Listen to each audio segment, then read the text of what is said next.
happy Friday na po sa ating lahat. Rise and shine. Ang taas ng araw namin. Nasa rooftop si Deepak.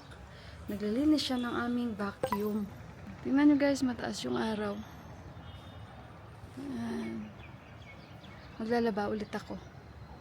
Para maubos na ang aking mga labahin. And may lulutuin na ako doon. Munta. Kahapon umulan pero hindi naman gano'n na grabe na ulan. And meron pala akong i-shoutout bago ko makalimutan. Sandali muna guys. Ulit.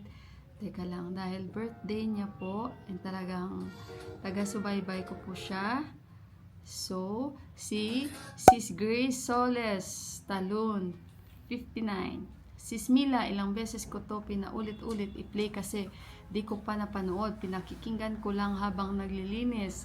Thank you Sis Grace. Pakibati ako sis sa birthday ko June 9. Thank you and more videos please. So happy birthday Sis Grace Soles Tan. 59. May God bless you and more power. At salamat sa laging pagsuporta sa akin ever since. So, ayun guys, and syempre sa inyong lahat, maraming salamat po na lagi nandyan kayo na nagsusupport kay Inday Mila. So, ayun guys, nagro-roast ako ngayon. Torta tayo. Lagyan ko siya ng kamatis tsaka sibuyas. Isa ito sa pinaka-paborito ni Deepak tsaka ni Johan. So, ang ipapares ko dito, maggigisa ako ng munta, yung talbos ng kalabasa and dal. So, ayan na yung ating dal. Luto na yan. So, ayun guys, at maghimay-himay na ako. So, ito yung ating ulam for today, guys. Tapos ko nang i-roast. Ito pa yung peach kagabi, oh, na inano ni Deepak. Nag-harvest siya. Isang yahong. Hindi na si Deepak makaantay din, eh, no? Hugasan ko kainin. Sabi naman nung brother, nung kaibigan ni Johan, Bawjo, mga next month, yan. Asad. Asad na nila. Sobrang crunchy at hindi ba siya maasim. Ito binili namin hindi pa kagabi kay Didi. Pag nilagyan mo na siya ng okra, or patatas, or zucchini, madami na yan. So, anuin muna natin to. Balatan ko muna ito guys, ha? Okay guys, so ayan yung ating niluluto. Yung munta natin. And then, yung aking tinortang talong. Ayan guys. So, ayan na guys, kami ay kakain na. Yan yung ating tinortang talong. And yung gulay. And yung kayuhan na rice. Tsaka dal. Yung sa akin doon. Yan. Tsaka kay Deepak. So, ayan guys, kain tayo. Bumili pala ako nito ulit. Paborito ko to. Kain tayo guys. Yung mga kasamahan ko. Yo, sarap nito munta. Nanonood sila ng movie sa itaas. Parang nang hindi sila gutom. Thank you, Lord. Tayo kumain na. Sarap ng tinorta ko, guys. Na talong. Ayan. Kain tayo. Naku, ang tagal nila. Kain.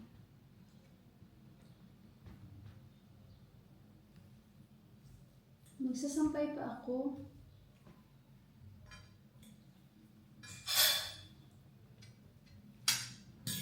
Kunti lang yung dal ko kasi hindi ako fan ng dal. Hindi ako talaga nakain ng dal. Thank you Lord. Kain tayo guys.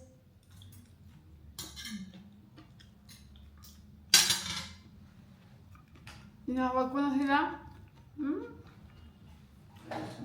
Ang tagal. Pag hindi mo naman hinandaan, you will eat now. Pag hinandaan mo naman, ang babagal. Ayoko lang ganun guys. Pinapaantay niyo yung grasya. Hindi maganda yan.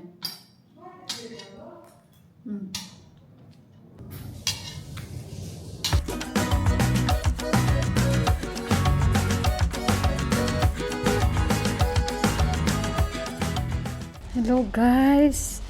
Kakatapos ko lang magsampay kasi nga habang may araw maglaba tayo. Yung dalawa kong kasama guys, nagpapasound. Yung Metallica. Baka ma-CPR tayo. I hope hindi tayo marinig kasi naka-mic man tayo. Upo muna tayo dito. Tingnan nyo guys. Ang sarap maglaba kung may ganito, ano. Sa mga makaka-relate sa akin dyan. O, tingnan nyo, may pera tayo. Ayan. Nakuha ko kay Deepak Bulsa, may 500 rupees. So, 515. Tawa ko talaga, no. Meron tayong pera. Tingnan nyo. Mataas yung aming, teka lang. Ang aming araw. Tapos baka mamaya bigla na lang uulan, ano. At kwentuhan muna tayo, saglit. So ito yung aming araw, and kumusta din yung mga araw ninyo, and welcome again sa aking panibagong vlog, guys. And happy Friday po sa ating lahat. Si Yuhan, hindi ko siya pinapasok ulit, pinapahinga ko muna siya. And then, dahil today is my hiking sila. Ay, sandali muna. Dry na ito, pera. Kunin ko lang kasi lumipad na yung 5 rupees. 500, ano tayo? 520 na pera, 500 rupees. So si Johan, hindi ko siya pinapasok dahil today may hiking po sila, hindi ko alam sa ang bundok. Buo siya tsaka sipon, magpahinga ka anak. Kahapon may swimming sila, today may hiking sila.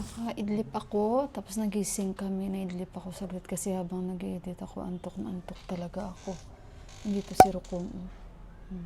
Anak ni Santos Bay. Nagising ako, si Ditok ganun din, nakatulog. Si Yuhan na sa tabi ko lang.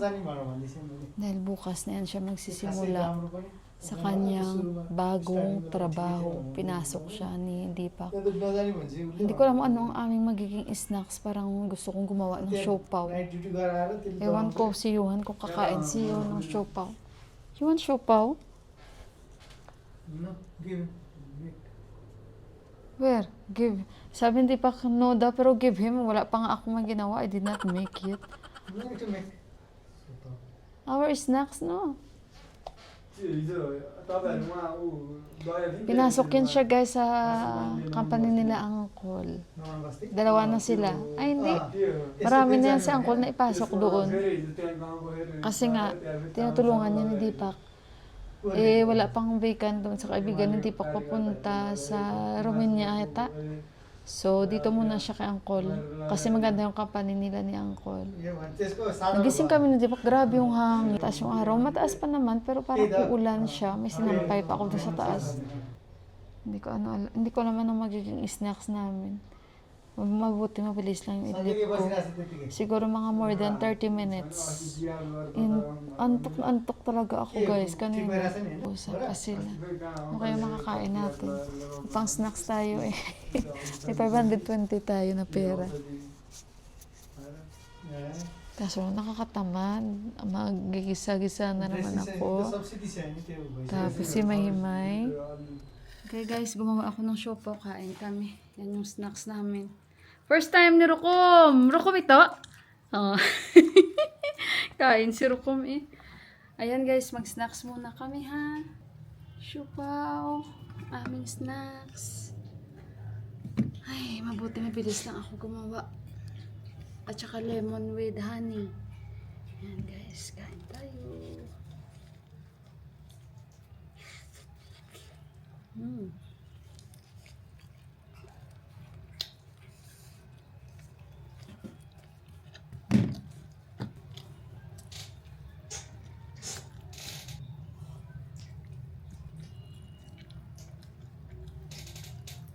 Look.